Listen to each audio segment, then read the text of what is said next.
Alright, so this is the before video. I decided that my audience perhaps is a visitor at a poster presentation.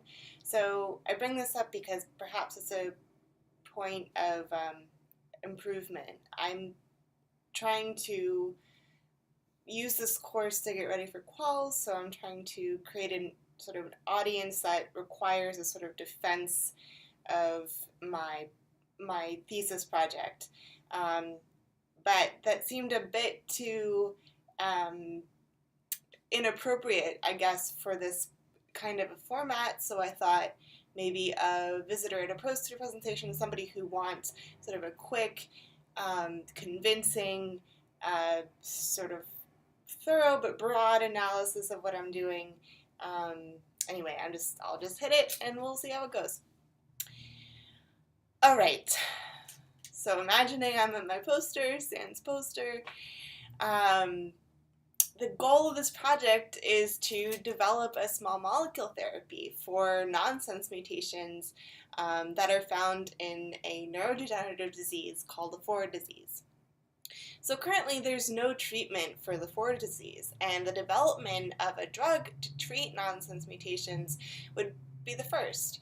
The potential for this project, though, I think really goes beyond treating Lafora disease patients.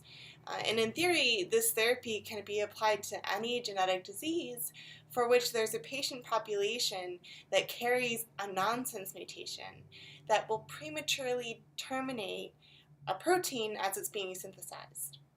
So these nonsense mutations, they're also called premature termination codons. And the proof of concept that a small molecule can induce the ribosome to bypass a PTC and create proteins that are full in length and functional have been repeatedly shown in vitro. And some in vivo studies have made it into clinical trials, and in 2015 the European Commission actually approved a PTC read-through therapy for Duchenne muscular dystrophy. And the FDA is actually going to complete the review of this drug for use in the States in October. So unfortunately, no one drug will suppress any two PTCs to the same extent. And there's really no one-size-fits-all PTC read-through drug, so to speak. So a high-throughput drug screening approach to PTC read-through testing is definitely needed. So to accomplish this, I'm mimicking a method that's been fruitful for the cystic fibrosis field, wherein they tested about 1,600 clinically approved compounds for their read-through ability. So this method is really attractive because it has the potential to really ameliorate a major bottleneck in PTC drug development. And I intend that this drug screening method will further serve as really a blueprint for PTC testing in other diseases. So Lafora disease is really ideal for developing a high-throughput drug screening workflow because the gene-to-phenotype linkage has been really well defined.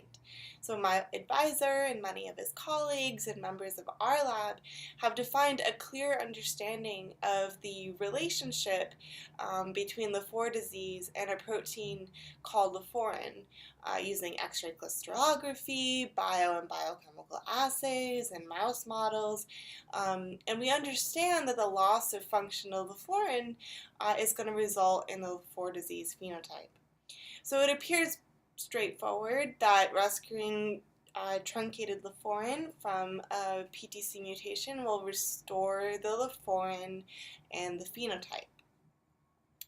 So far we've had great success providing proof of concept that certain read-through drugs can in fact induce read-through of known laforin PTC mutations. We also know that these full-length proteins induced in cell culture have the appropriate laforin enzymatic activity. and being able to tell whether the full-length leucovorin peptides that have been induced by certain drugs are actually functional and can target their appropriate biological substrate is really key in defining drugs for PTC read-through. And the basic research that's been done on leucovorin has set in place these tools that are quite robust and already and with just a little bit more refinement can be ready to be used in the clinic as a biomarker for leucovorin and its recovery. So at the moment, these functional assay tools are used in vitro, but I'll use mouse models that are currently under development to refine them for use in vivo and the clinic later on.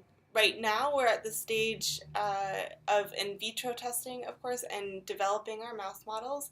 But I'm really hopeful that for the success of this project, because I think that all of the parts of this pipeline have been shown to work for similar applications, and I'm not trying to reinvent the wheel. I'm just trying to streamline it so that we can help to move PTC drug development much faster into the clinic, and for the millions of people who really could benefit from it.